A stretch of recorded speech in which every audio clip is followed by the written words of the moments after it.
에베소서 3장 14절로 19절 말씀을 함께 봉독하며 봤습니다.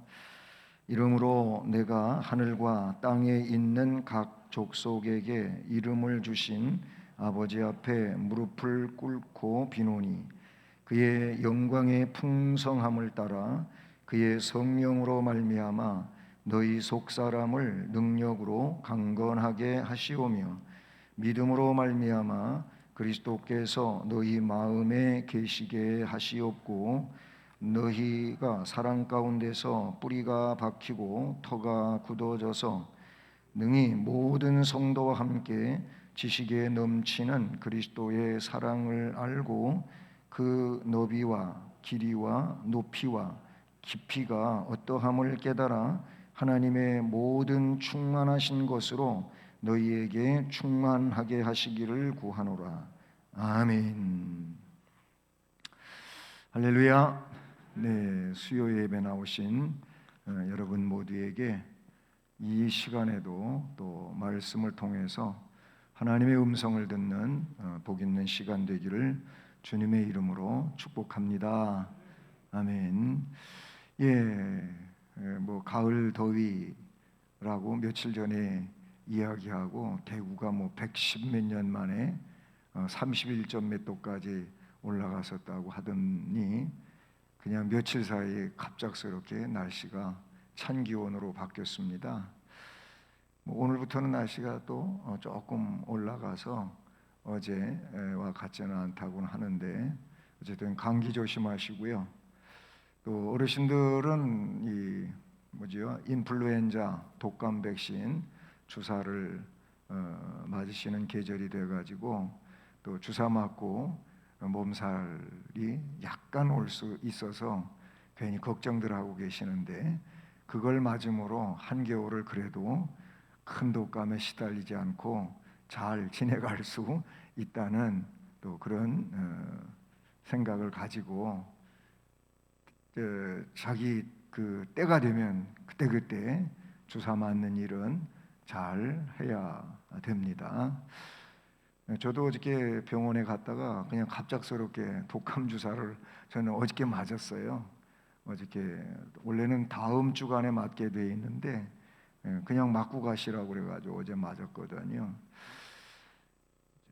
여러분 그 목사님들 중에도요 이렇게 얘기를 듣고 보니까는 우리가 코로나19 백신을 맞잖아요. 이게 무슨 아스트라제네카라든지 얀센이라든지 또 모더나라든지 화이자라든지 이런 그 주사약들이 있잖아요.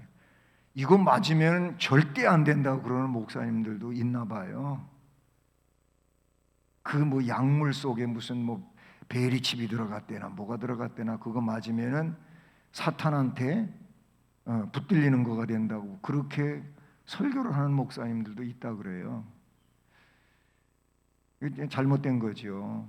그건 성경적인 게 아닌 거예요. 저는 애초부터 여러분들에게 여러분 차례가 되면 괜히 겁먹지 말고 주사 맞으세요. 저부터 맞겠습니다. 사실 저는 제 차례가 왔을 때 그냥 맞았어요.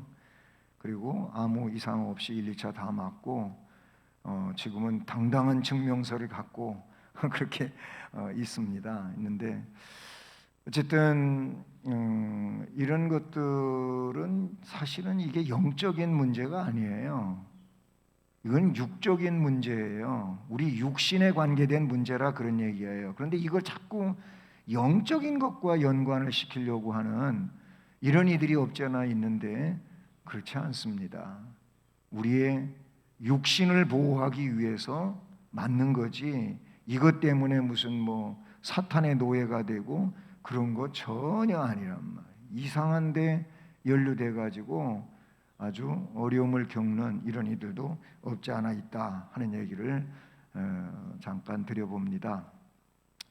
자, 오늘은 사도 바울의 기도, 자신의 기도보다도 에베소 교회와 성도들을 위한 기도, 동시에 이 말씀은 이 시대를 살아가는 모든 하나님의 자녀들을 위한 주님의 기도. 왜냐하면 주께서 바울을 성령으로 감동시켜서 바울 사도가 성령의 감동에 의해 가지고 지금 그 당시 에베소 교회를 위해서 기도하고 있었던 내용이니까 그거는 그 시대만이 아니고 오늘도 마찬가지예요. 우리 주님께서 이 시대를 살아가는 그리스도인들에게 이런 삶을 살도록 기도하고 계신다, 중보하고 계신다. 성령 하나님은 우리를 위하여 우리가 미처 간구하지 못하시는 것까지도 탄식하며 기도해 주시는 성령님이라고 로마서 8장에 말씀하고 있잖아요. 오늘 이 내용을, 그러니까 제목은 오늘 바울 사도의 기도 이렇게 했지만은 곧 뭐예요? 주님이 나를 지금도 중보하며 이렇게 기도하고 계신다. 그러니까 그 기도 속에 우리가 있다고 하는 것을 깨닫고 이 기도의 내용처럼 우리의 신앙을 잘 관리해가는 이런 은혜자들이 되기를 주님의 이름으로 축복합니다. 자, 제목이 바울 사도, 이 바울 사도의 기도라는 것이 오늘 제목입니다. 근데 말씀에 그 14절 말씀을 보면은 이 에베소 교인들을 위하여 이제 기도의 대상, 우리의 기도의 대상이 누구예요? 누구한테 기도해요? 하나님 아버지께 기도하잖아요. 그래서 기도의 맨 앞에는 항상 하나님 아버지를 불러야 돼요. 우리도 그러잖아요. 뭐 전능하신 하나님 아버지, 창조자가 되시는 하나님 아버지, 우리의 생과 사를 주장하시는 하나님 아버지 하면서 맨날 앞에는 아버지 하나님을 찾는 거예요. 근데 바울 사도도 보면은 하나님 아버지 앞에 거기 나오죠. 그러면서 거기 뭘 이야기하고 있냐면은 무릎을 꿇고 그랬어요. 예? 예. 이 무릎을 꿇고 기도를 한다. 기도의 자세는 성경에도 여러 가지가 나오는데 그냥 납작 엎드려서도 나오죠. 성경에 엎드려서도 나와요. 그 다음에 그보다 조금 높은 자세가 무릎을 꿇고, 엘리야 같은 경우에는 무릎을 꿇고 그 머리를 무릎 사이에다가 놓고 그렇게 나와요. 아니 그래서 제가 그 말씀에 근거해 가지고 해보니까 안 돼. 저는 내가 요가를 안 해서 그런지 안 되더라고요.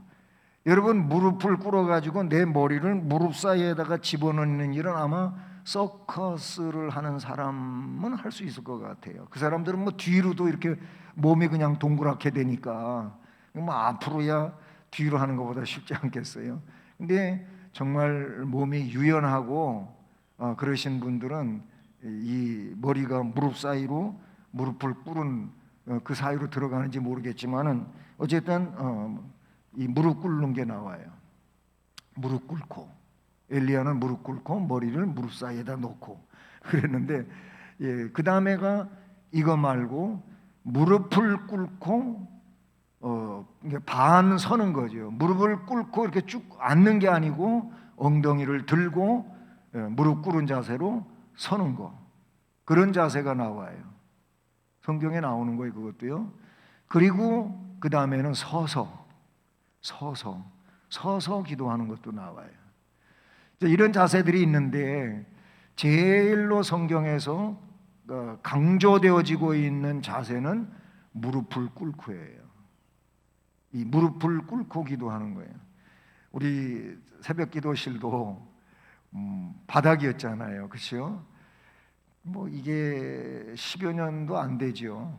근데 점점 기도하러 오시는 분들은 나이가 들어가시는 분들이고, 그리고 하도 많이 무릎을 쓰셔가지고 무릎 환자들이 되어버려가지고 그래서 목사님, 아이고 바닥에 앉는 게 자꾸 힘이 들어요 막 그래가지고 어떻게 할까 제가 고민하다가 이게 뭐 개인적인 의자 좋은 것들 사다 놓을까 이러다가 아직은 그렇지 않은 것 같고, 우리 교회 예배당도 뭐 새벽 예배당도 넓잖아요.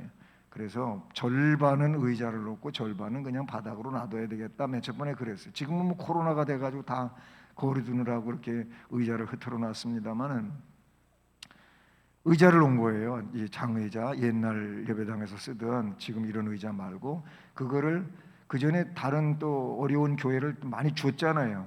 제가 와서도 많이 보냈어요. 저 오산진리교회로.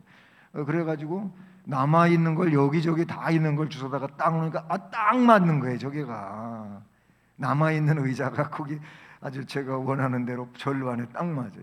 그렇게 해서 놨어요. 그거 놓은 이유가 뭐냐면은 무릎 꿇고 기도하시는 일이 너무 힘든 거예요.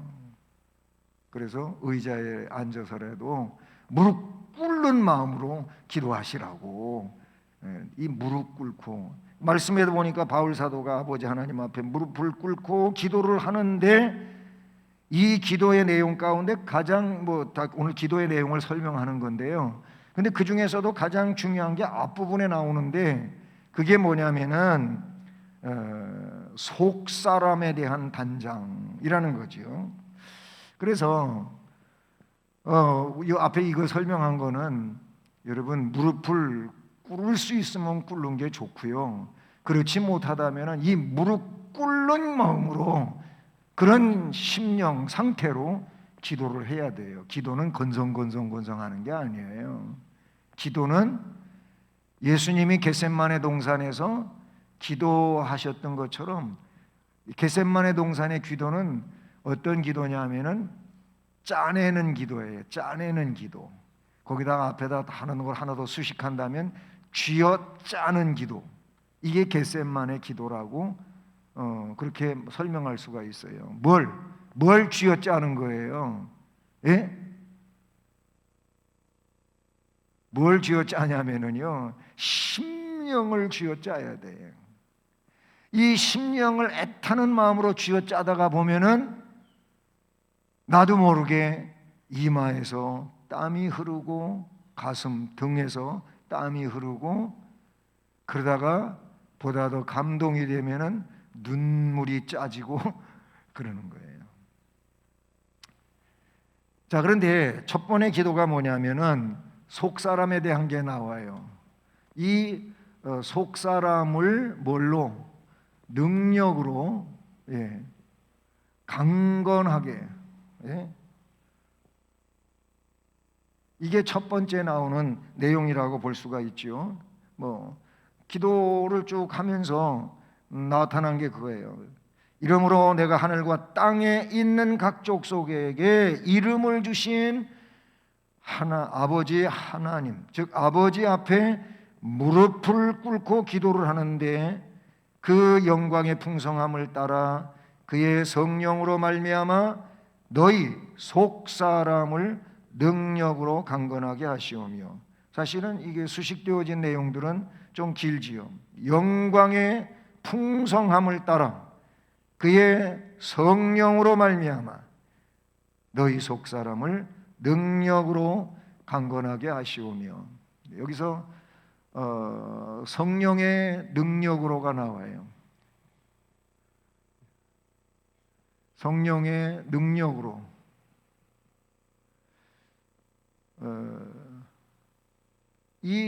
우리의 사실은 기도뿐만이 아니고 신앙적 모든 생활에 있어서는 내 힘이 아니에요.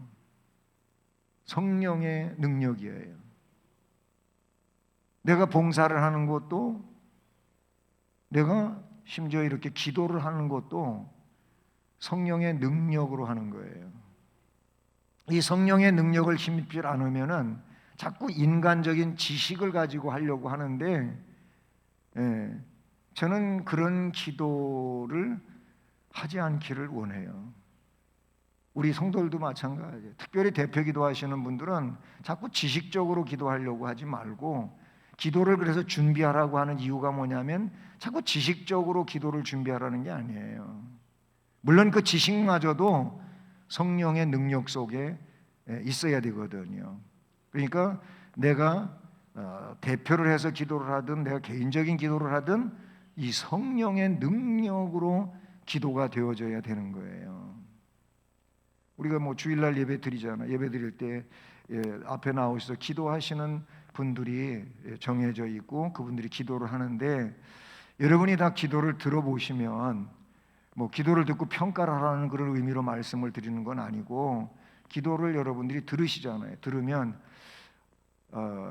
저 기도가 정말 저분의 영적인 상황에서 이렇게 나타나고 있는 건지, 아니면 그냥 지식적으로 그렇게 지금 하고 있는 건지는 우리 성도들이 알아요.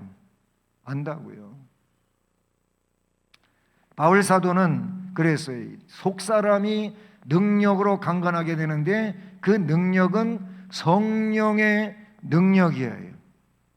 이 성령의 능력으로 속 사람을 강건하게 만들라, 이런 말씀인데요. 자, 그러면서 그리스도께서 마음에 계시기를 기도하고 있는 내용이 본문에 나오고 있죠. 거기 보면 그리스도께서 마음에 계시기를, 여기 마음에 계시기를, 여러분 베드로전서 3장 베드로전서 3장 3절 4절 말씀에 이 마음에 대한 것이 잘 나와 있어요. 여기 말씀을 보면 너희의 단장은 그랬어요. 단장, 꽃단장, 이 화장이죠. 화장은 뭐예요? 화사하게 그렇게 장식하는 게 화장이에요. 근데 화장이요 위장이 되거나 변장이 되거나 가장이 되면 안 돼요. 화장은 화장이어야 되는데, 근데 지금은 화장이 막 가장이 되고 위장이 되고 변장이 되고 이러는 게 많아요. 화장은 화장으로서 그를 그의 원래의 모습대로 아름답게 만들어주는 것이 화장이지요. 그러나 가장이나 변장이나 위장은 자기의 모습을 완전히 바꿔놓는 거예요. 뭐 엉뚱한 얘기했습니다만은 이 말씀에 보면은 너희 단장은, 너희의 꾸밈은 그것이에요. 너희의 꾸밈은 머리를 꾸미는 것으로 하지 말아라. 그 전에 이런 설교를 했더니 머리를 잘 꾸미시는 분이 계셨어요. 근데 이분이 시험이 들었어요. 시험이 들었다니까요. 근데 이건 제 얘기가 아니고 성경에 나오는 거, 베드로전서 3장 3절에 나오는 말씀이에요. 그건 주님이 하신 말씀인데 마치 제가 꾸며서 얘기한 것처럼 생각을 해가지고 시험에 들어가지고 남 머리 꾸미는 것까지 가지고 뭐라 그런다고 그러신. 그래서 오늘도 성경 얘기 그 얘기를 하는 건데요. 너희 단장은 머리를 꾸미고 금을 차고, 금은 뭐예요? 보석류지요. 금을 차고 아름다운 옷 입는 것 가지고, 이런 걸 가지고 외모라고 거기 나와 있어요. 이 외모로 하지 말고 그랬어요. 외모로 하지 말아라. 그러니까 머리 꾸미고 금 차고 어떤 옷을 입고 하는 이 외모로 너희의 그 모습을 꾸미려고 하지 말아라. 그렇게 말씀하고 있고, 그 다음에 나오는 말씀이 뭐냐면은 오직 마음에 숨은 사람, 이 마음에 숨은 사람을 온유하고 안정한 심령에 썩지 아니할 것으로 하라. 그리고 거기 첨부되는 말씀이 이것이 하나님 앞에 값진 것이니라. 그러니까 여기 속사람이 나와요. 속사람으로 하라. 속사람을 단장하라는 거예요. 속사람을 뭘로? 온유, 안정한 심령, 썩지 않을 것으로 해서 하나님이 아주 값어치 있게 여겨주시는 것으로 하라. 거기 속사람으로 하라는 말씀이 나오죠. 속사람을 능력으로 강건하게 해야 되는데 그리스도께서 마음에 계셔야 되는 거예요. 중요한 건 그리스도가 마음에 계셔야지. 우리 믿음의 사람들이 그리스도가 내 마음에 안 계시면 무슨 소용이 있어요? 내 마음 속에 세상이나 가득 차 있고 내 마음은 우리 주님이 싫어하시는 것이 채워져 있고, 그러면은 이게 문제가 크잖아요.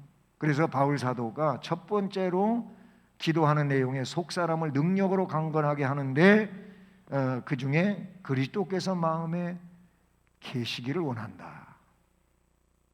오늘 여러분도 마찬가지, 저도 마찬가지, 우리 마음속에 주님이 계셔야 돼요. 주님이 왕노로 타셔야 되고 주님이 계셔야 된단 말이죠.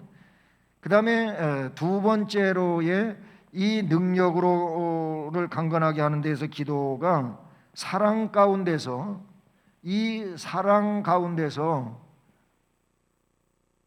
뿌리가 박히기를, 뿌리가 박히기를 기도했어요. 사랑 가운데서 뿌리, 여기서 중요한 건 뿌리죠.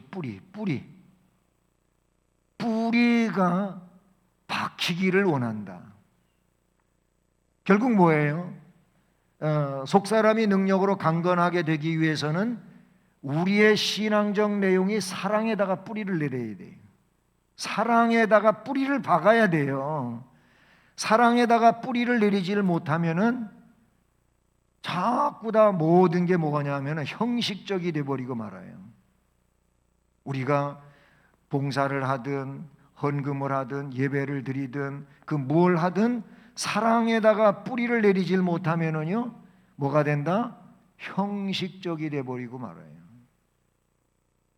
우리 주님은 형식적인 것을 원하시지를 않아요. 진실적인 것을 원하시는 거예요. 진실한 충성, 진실한 봉사, 이걸 원하시지요. 형식적으로 하는 것처럼 남이 하니까 나도 그렇게, 이런 거를 주님이 원하시지를 않는다라는 거예요. 그 다음에 또 한 가지가 나오는데, 말씀에 다 나오는 얘기입니다. 이게 굳은 터, 이 굳은 터가 되기를 기도하셨어요. 여기서 굳은 터는 뭐냐면은 단단한 터, 견고한 터. 결국 여기다, 이 터에다가 건축을 하는데 건축한 그 건축물이 굳은 터 위에 있을 때에 이게 문제가 안 되잖아요. 그러나 굳은 터가 되지 않은 데다가 집을 지어봤자 이 집은 무너질 수밖에 없어요. 이건 마태복음 7장에서 예수님이 그 무너지지 않는 믿음의 집, 지혜로운 자의 건축이고 무너지는 집은 어리석은 자의 그런 건축물이다 라고 하는 것을 마태복음 7장 24절 이하에서 말씀해 주고 있는 걸 우리가 볼 수가 있죠. 여러분, 이 터가 아주 견고해야 되는 거예요. 여기서 그 굳다고 하는 것은, 이 터가 굳다고 하는 것은 지금 그냥 일반적인 건축을 할 수 있는 어떤 땅을 두고 하는 얘기가 아니에요. 이건 뭐냐면은 신앙 고백이에요. 신앙 고백. 그 마태복음 16장에 베드로의 신앙 고백이 나오고 그 고백을 복되도다고 했고, 그래서 그 고백은 음부의 권세가 이기지 못하는 페트라, 베드로다, 반석이다, 그런 얘기를 했잖아요. 결국 음부의 권세가 흔들 수 없는 것은 견고한 터라, 그런 얘기죠. 그러니까 우리의 신앙의 터는 뭐냐면은 올바른 신앙 고백인 거예요. 목에 칼이 들어와도 예수는 구세주가 돼야 되는 거예요. 세상에 뭐 이런저런 일들 때문에 예수의 그 신앙이 흔들려 버리는 것은 이게 굳은 터가 될 수가 없어요. 그러니까 바울 사도는 속 사람을 능력으로 강건하게 하달라고 하는 이 기도 속에 그리스도가 마음에 계시기를, 사랑 가운데서 뿌리가 박히기를, 굳은 터가 되기를, 이렇게 세 가지가 이루어질 때, 물론 이 내용은 성령의 능력으로 되어지는 것들인데, 그렇게 될 때 내 속사람이, 내 영혼이, 내 영적인 상황이 능력으로 강건하게 될 수가 있다. 우리가 이런 심령이 되어야 될 줄로 믿습니다. 바울 사도가 이거를 첫째로 기도한 내용이에요. 주님은 오늘 우리들이 이렇게 되기를 원하고 계시는 줄로 믿습니다. 시시한 것과 가지고 쓰러지고 넘어지고 주저앉고 그러면 안 되고, 이리 흔들 저리 흔들 어떤 날 그냥 뿌리채 뽑혀버리는 그런 자가 되면 안 되는 거예요. 그 다음에 크게 두 번째로 바울 사도의 두 번째 기도가 뭐냐, 그리스도는 우리의 주님이잖아요. 그리스도의 사랑, 이 사랑을 아는 성도, 이 성도가 되기를 원했어요. 성도가 되게. 자, 여기서 그리스도의 사랑이에요. 그리스도의 사랑. 이 사랑을 아는 성도가 되게. 우리의 신앙생활에 참으로 훌륭한 것은 그리스도의 사랑을 아는 거예요. 이 그리스도의 사랑을 알면은요, 변질이 안 돼요. 그리스도의 사랑을 제대로 모르니까 자꾸 변질이 되는 거예요. 저기 이 기도를 세 가지를 했습니다마는, 그런데 저렇게 되는 것은 사실 여기에 근거한다고도 볼 수가 있어요. 여기에 근거하지 않으면 저것은 그냥 말뿐이 되는 거예요. 우리가 그리스도의 사랑을 알아야 된다라는 거예요. 그렇기 때문에 성도는 그리스도의 사랑을 깨달아야 돼요. 깨달아야 한다. 여기 생략을 해서 성도는 그리스도의 사랑을 깨달아야 한다라는 겁니다. 그래서 18절로 19절 보면 능히 모든 성도와 함께 지식에 넘치는 그리스도의 사랑, 지식에 넘치는 이 그리스도의 사랑을 알고 그랬어요. 거기 분명히 그리스도의 사랑을 알고 그랬습니다. 사랑은 성도의 생활에서 온전하게 매는 띠니라. 어디에 그렇게 나오냐면은 골로새서 3장 14절. 골로새서 3장 14절에 그런 말씀이 나오고 있어요. 이 사랑은 온전하게 매는 띠니라 그랬어요. 여러분, 허리띠는 사실은 아래 옷이 흘러내리지 않게 남자들에게 있어서는요, 고정시켜 주는 게 허리띠지요. 그렇죠? 허리띠가 이게 잘못되면은 바지가 흘러내려갈 수가 있어요. 물론 바지를 타이트하게 입으면은 허리가 더 잘로 가누니까 흘러내려갈 일은 없겠지만은, 그러나 허리띠의 역할을 이야기할 때에는 흘러내리지 않는 거예요. 여성들에게 있어서 허리띠라고 하는 것은 뭐예요? 뭐 원피스라든지 아니면은 다른 옷이라 할지라도 그 허리띠는 나를, 그 옷을 이렇게 잘 아무려서 여러 가지로 뭐라 그래요? 좀 불편하지 않게 해주는, 단정하게 해주는 게 허리띠라고 볼 수가 있어요. 그런데 그 허리띠와 같은 역할을 사랑이라고 하는 것이 온전하게 매는 띠와 같다 그랬는 거예요. 그러니까 사랑이 있어야 아까 얘기한 것처럼 부끄러움을 안 당하는 거예요. 바지 흘러내려갔다간 큰일 나잖아요. 그렇죠? 큰일 난다고. 불편하지 않게 되는 거예요. 그 사랑이 있으므로 온전해진다. 그런 얘기라고 볼 수가 있는 것이죠. 그러니까 성도가 주님을 사랑하고, 성도가 형제를 사랑하고, 성도가 교회를 사랑하고, 이거는 어디에 근거하느냐 하면 그리스도의 사랑을 깨닫는 데서 하는 거예요. 주님 앞에 대단한 것을 드려도 아깝지가 않다고 여겨지는 건 뭐 때문이냐면 주님으로부터 받은 사랑이 너무나도 큰 거예요. 300데나리오노치의 나드 향을 갖다가 예수님한테 부어버린 것도 사람들은 아깝다고 했지만 그 여인에게는 아깝지가 않은 거예요. 왜냐하면 주님으로부터 받은 사랑이 너무나도 크기 때문에. 결국 뭐예요? 깨달으면 되는 거예요. 깨달아야 역사가 일어나는 거란 말이에요. 깨닫지를 못하면은 절대로 주님을 위해 희생을 할 수가 없어요. 그냥 아깝지요, 뭐. 그잖아, 아깝지요. 사실 아깝잖아요. 깨달으면 이 주님이 나한테 뭔 일을 어떻게 하셨는지를 깨닫고, 깨닫는다고 하는 건 이 지식이 아니에요. 지식이 어디까지 와야 되냐? 이 가슴까지 와야 돼. 그 어떤 분이 그러잖아요. 그런 책도 있지만은 이 머리와 가슴은 불과 30-40cm밖에 안 되는데 여기서 여기를 내려오는데 60년이 걸렸대. 뭔 얘기인지 이해가 되실 것 같아요. 머리로는 그렇다고 되어지는데 마음이 그렇게 안 돼. 머리로는 그렇게 이해가 되어지는데 마음이 그렇게 안 쓰여져. 여러분, 머리로 이해하는 것도 나름대로 중요하다고 할 수 있지만은 마음이 그렇게 동요되지 않으면은요, 그냥 지식일 뿐이에요. 그냥 지식일 뿐이에요. 신앙은 지식이 아니에요. 신앙은 가슴이에요, 가슴. 이 마음이다, 그런 얘기예요. 그 마음이 그렇게 작동하려면 깨달아야 되는 거예요, 깨달아야. 예, 깨달음이 있어야 된다라는 거예요.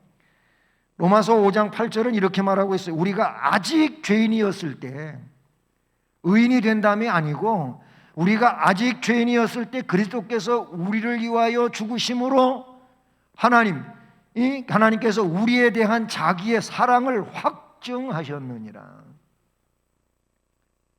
죄인인 나를 하나님이신 예수님이 제물로, 속죄 제물로 돌아가셨다는 거예요. 하나님의 사랑을 확증시켰다, 그 말이에요. 그러면 그 죄인인, 멸망할 죄인인 내가 그런 하나님의 사랑 때문에, 주님의 사랑 때문에 죄에서 속죄되어졌어요. 건짐을 받았어요. 그러면 이것 때문에 영생하는 건데, 네? 얼마나 감사한 일입니까? 깨달아야 돼. 그 다음에 또 한 가지는 그 말씀 계속 이어지는 말씀인데, 이 그리스도의, 성도는 그리스도의 사랑을 헤아려야 돼요. 헤아려야 한다. 말씀 계속 이어지는 게 뭐냐면 그 너비, 길이, 높이, 깊이가 어떠한 것을 깨달아 하나님의 모든 충만한 것으로 너에게 충만하게 하시기를 구하노라 그랬는데, 여기서 너비, 길이, 높이, 깊이가 어떠한 것을, 그런 말은 뭐냐면 헤아리라는 거야. 헤아리. 야, 그 길이가 얼마나 거. 예? 그 깊이, 높이, 이런 것들에 대하여 헤아리라는 말이에요. 우리가 뭐 가족을 사랑하고 친구를 사랑하고 이웃을 사랑하고 이런 거는 정말 얼마든지 재볼 수 있는 거예요. 얼마든지 측정할 수 있는 거라고 그래요. 그런데 우리 주님의 사랑, 우리 하나님의 사랑은 성경에 나오는 것들은 측량할 수가 없어요. 찬송가에도 나오잖아요. 측량할 수가 없어요. 네? 그래서 304장도 그 하늘을 두루마리 삼고 바다를 먹물 삼아, 우리가 쓰려고 해도 이게 다 표현이 안 되는 거예요. 그렇게 느껴지십니까? 헤아려야 돼. 헤아릴 줄 알아야 돼. 예? 로마서 8장 21절 말씀에도 그래서 그 희생에 대해서 십자가의 구원은 우리 인간뿐 아니라 우주 가운데 썩어질 것 종로로 다는 모든 것들 다 구원하고도 남음이 있는 그런 상황이라고 나타내주고 있는 것을 우리가 볼 수 있는 것이죠. 그래서 이 깨달아야 한다고 하는 것은 결국 뭐냐면 체험이에요. 체험을 다른 말로 이야기한다면 체득이라고 말할 수 있는데, 이게 사실은 앞에 나오는 깨달은 삶과도 같은 내용이라고 볼 수가 있는 것이죠. 또 한 가지를 더 이야기하면은 성도는 그리스도의 사랑을 이제 깨닫고 헤아리고 깨달았다면은 이거를 내 속에만 고이고이 간직하는 것이 아니고 세상에 전해야 돼요. 세상에 전해야 한다. 그렇잖아요. 너무 귀한 것이고 중요한 것이고 그렇다면은 이 사랑을 알려주는 거, 이게 사실은 그리스도의 사랑을 아는 성도의 모습이라고 볼 수가 있어요. 그러니까 첫 번째 기도는 속사람을 능력으로 강건하게 하옵시며, 두 번째는 그리스도의 사랑을 아는 성도가 되게 해달라고 기도를 하고, 마지막으로 세 번째 크게는 충만하게 하시기를 구하노라 그랬어요. 여기 충만하게 하시기를 구하노라. 자, 여기서 충만인 거예요. 충만. 이 충만은요, 플레로마 그런 단어인데요. 플레로마 이런 헬라어예요. 근데 이게 뭐냐면은 그 원어의 뜻은 충만도 들어가지만은 채우는 거예요. 채운다. 또 충분하다.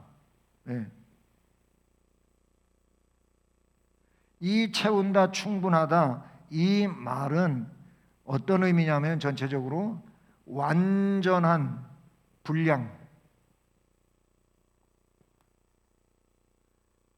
저 충만이라고 하는 건 완전한 분량이라면, 그러니까 완전한 분량에 나아가기를 구한다. 그러니까 성도로서 온전한 성도가 되기를 원한다, 그런 의미도 되는 거예요. 이걸 기도하는 거죠. 사실 성도가 성도다워야 되잖아요. 성도다울 수 있는 것은 온전한 성도의 모습인 것이지요. 성도가 성도답지 못하면은, 이 완전한 분량에 채워지지 않는다면은 어떻게 돼요? 결국 하나님 영광을 드러내는데 부족할 수밖에 없지요. 주님을 위하여 사는 제자로서의 모습도 온전할 수가 없게 되겠지요.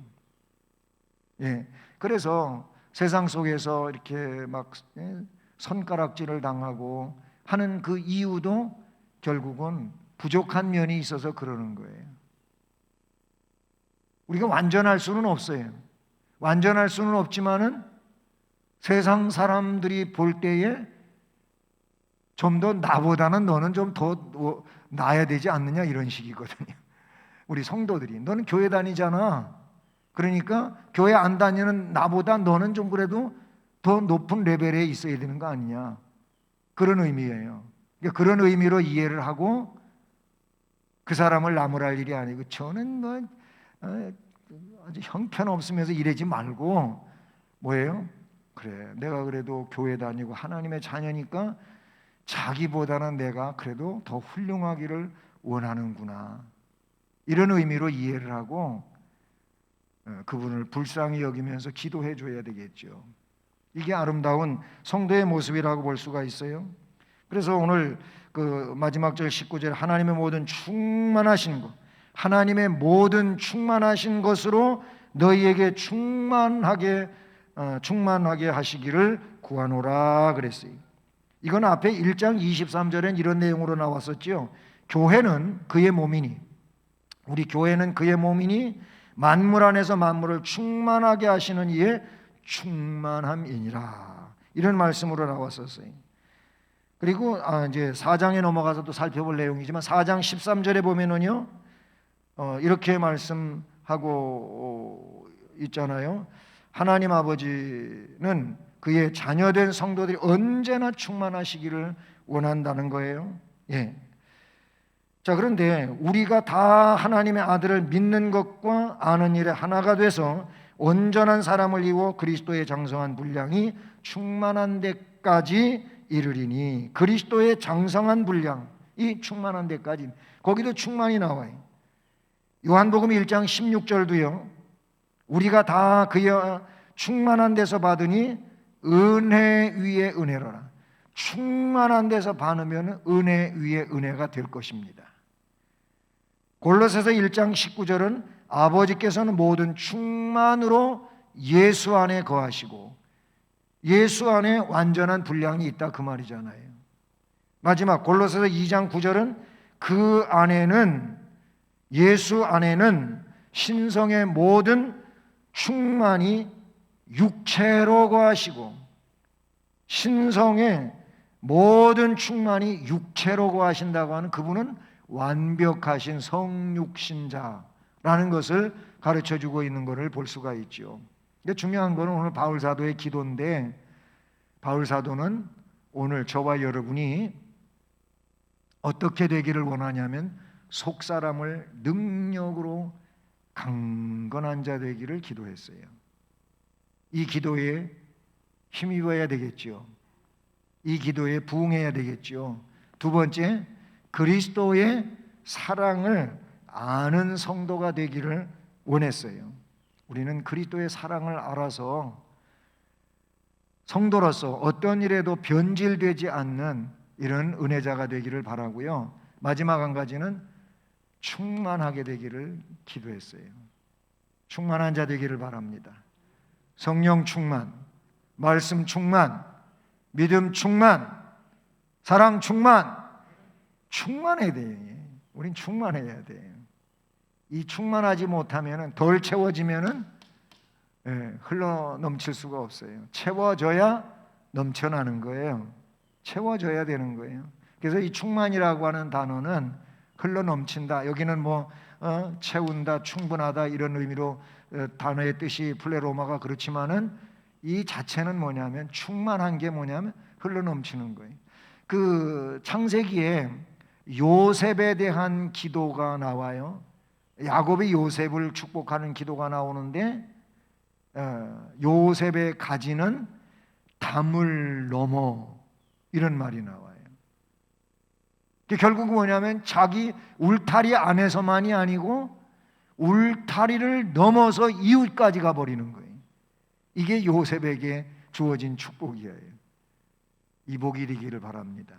우리도 이 충만이 그냥 내 안에만 이렇게 차 있는 것이 아니고 이것이 차고 넘치는 완전한 분량의 이 충만이 되기를 주님의 이름으로 축복합니다. 사랑의 하나님 아버지, 감사를 드립니다. 오늘도 수요 예배로 모이게 하시고 말씀을 들음으로 복이 되게 하시니 감사를 드립니다. 바울 사도가 성령 안에서 기도한 내용, 이 기도의 내용을 우리들이 잘 깨닫게 하시고, 그리고 이 내용 아래서 복이 되게 하옵소서. 속사람이 능력으로 강건하게 되어지게 하시고 그리스도의 사랑을 아는 성도가 되게 하시고 충만하게 채워지는 역사가 있어서 이 시대에 능력 있는 그리스도인들이 되게 하옵소서. 예수 그리스도의 이름으로 기도드립니다. 아멘.